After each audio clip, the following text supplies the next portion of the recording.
Hello everyone, welcome back to my YouTube channel Study Stream. और आज का हमारा टॉपिक रहेगा ऑस्मोसिस और डिफ्यूजन में डिफरेंस। तो ऑस्मोसिस और डिफ्यूजन दो ऐसी टर्म्स हैं जिनमें डिफरेंस थोड़ा सा होता है, पर दोनों का अलग अलग काम होता है। कुछ सिमिलरिटी होती है, कुछ डिसिमिलर होते हैं। तो ऑस्मोसिस और डिफ्यूजन जो हमारे बॉडी के सेल्स होते हैं, जो हमारी मेम्ब्रेन्स होती हैं, वहाँ पे कुछ सोल्यूट और सोलवेंट पार्टिकल्स का ट्रांसफर कराना होता है, उनको आगे पास आउट कराना होता है। तो जो ऑस्मोसिस और डिफ्यूजन होते हैं, दोनों के दोनों passive type of transport show करते हैं। पैसिव टाइप ऑफ ट्रांसपोर्ट एक तरह का ट्रांसपोर्ट होता है जिसमें चीजें higher concentration to lower concentration जाती हैं। किसी भी टाइप की एनर्जी की नीड नहीं होती है, विदाउट एनर्जी काम करती हैं। ऑलमोस्ट किसी एक जगह से दूसरी जगह पे सोल्यूट और सोलवेंट पार्टिकल्स को जाने के लिए एनर्जी की जरूरत पड़ती है।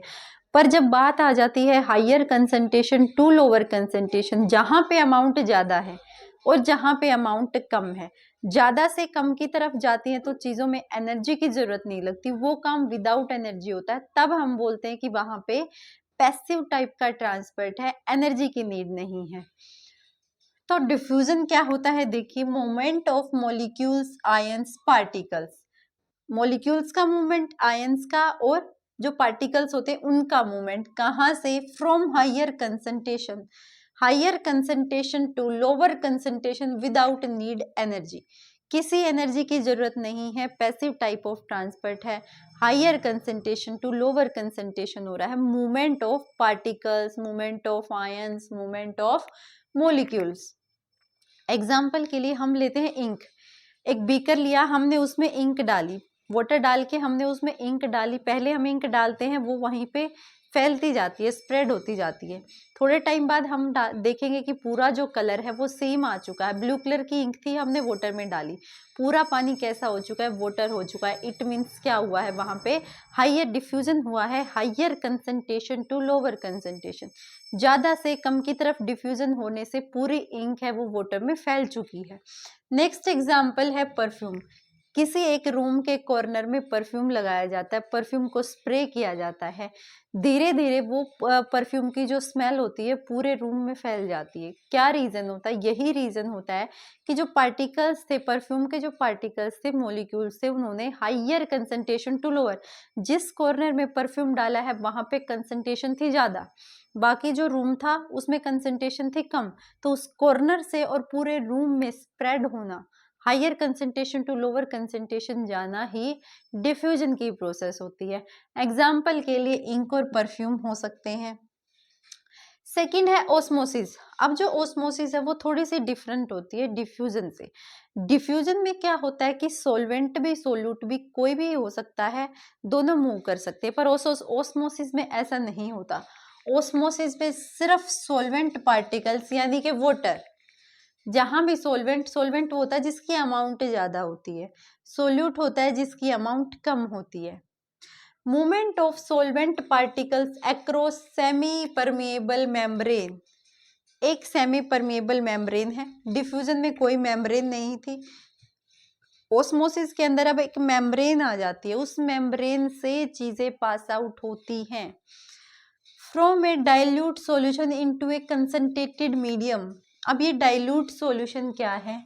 डाइल्यूट सॉल्यूशन मतलब यहाँ पे वाटर की कंसंट्रेशन ज़्यादा है। डाइल्यूट सॉल्यूशन का मतलब होता है वाटर की कंसंट्रेशन ज़्यादा है और जो सोल्यूट पार्टिकल्स होते हैं उनकी कंसंट्रेशन कम होती है। वहीं पे कंसंट्रेटेड मीडियम कौन सा होता है? जहाँ पे जो वाटर होता है उसकी कंसंट्रेशन कम होती है। अब हम सबको पता है कि अगर वाटर की कंसंट्रेशन यहाँ ज़्यादा है वहाँ कम है, तो वाटर कैसे मूव करेगा? Higher concentration to lower concentration. इसी वजह से बताया गया है कि ऑस्मोसिस में जो सॉल्वेंट पार्टिकल्स होते हैं एक मेम्ब्रेन के थ्रू जो इसका नाम है सेमी परमिएबल मेम्ब्रेन, उसके थ्रू ट्रांसफर हो जाते हैं हायर कंसंट्रेशन टू लोअर, यानी कि dilute medium to concentrated medium. Dilute solution water ज्यादा, सोल्यूट कम, कंसंट्रेटेड वाटर कम। ठीक है, ऐसे ही ऑस्मोसिस होता है। अब इन दोनों में कुछ सिमिलरिटी भी होती है, कुछ डिफरेंसेस भी होते हैं। अगर मैं पहले सिमिलरिटी की बात करती हूँ तो दोनों में पैसिव टाइप का ट्रांसफर होता है। किसी भी ऑस्मोसिस और डिफ्यूजन दोनों में से किसी में भी एनर्जी यूज नहीं होती है। क्यों नहीं होती है? क्योंकि दोनों में कहाँ जाती है? Higher concentration to lower. अब एक चीज ज्यादा एक चीज कम है, उसको कम की तरफ जाने के लिए एनर्जी की जरूरत नहीं होती। सेकंड है both occur from higher to lower concentration, दोनों की दोनों हाई से लोअर कंसंट्रेशन की तरफ मूवमेंट करती, ये भी एक सिमिलरिटी है। बोथ अचीव इक्विलिब्रियम, दोनों को क्या अचीव करना होता है? इक्विलिब्रियम अचीव करना होता है। दोनों का गोल ही इक्विलिब्रियम का होता है। दोनों को पास आउट होना होता है higher concentration to lower concentration. Differences की बात करें तो डिफ्यूजन में क्या होता है? डिफ्यूजन में कोई मेम्ब्रेन नहीं होती, सेमी परमेबल मेम्ब्रेन टाइप की कोई बात ही नहीं होती उसमें। डायरेक्ट क्या होता है? विदाउट एनर्जी की higher concentration to lower concentration में आयंस पार्टिकल्स जाते हैं। अगर ओस्मोसिस की बात हो जाती है तो ओस्मोसिस में सोलवेंट जो मॉलिक्यूल्स होते हैं सिर्फ उनका ट्रांसफर होता है, और होता है higher concentration to lower concentration by semi permeable membrane select कर करके। फिर अगर बात करें तो यहाँ पे ये एक स्ट्रक्चर है, ये हमारी जो मेम्ब्रेन है सेमी परमेबल मेम्ब्रेन है। सपोज कि ये सेल का इंटरनल साइड है, ये एक्सटर्नल साइड है। अगर बॉडी के सेल्स के अंदर CO2 की कंसंट्रेशन ज़्यादा है, बॉडी के बाहर CO2 की कंसंट्रेशन कम है, तो कहाँ से कहाँ मूव करेगी CO2? बॉडी के अंदर से बॉडी के बाहर, higher medium to lower medium. ऐसे ही जो ऑक्सीजन है उसकी अमाउंट इन्वायरमेंट में ज़्यादा है, हमारी बॉडी में कम है।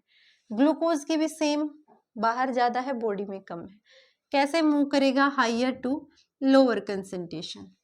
ऐसी प्रोसेस जिसमें सिर्फ सॉल्वेंट मॉलिक्यूल ट्रांसफर होते हैं, वाटर मॉलिक्यूल ट्रांसफर होते हैं higher concentration to lower concentration, वो होती है ऑस्मोसिस, जहाँ पे दोनों में एनर्जी की बिल्कुल ज़रूरत नहीं होती।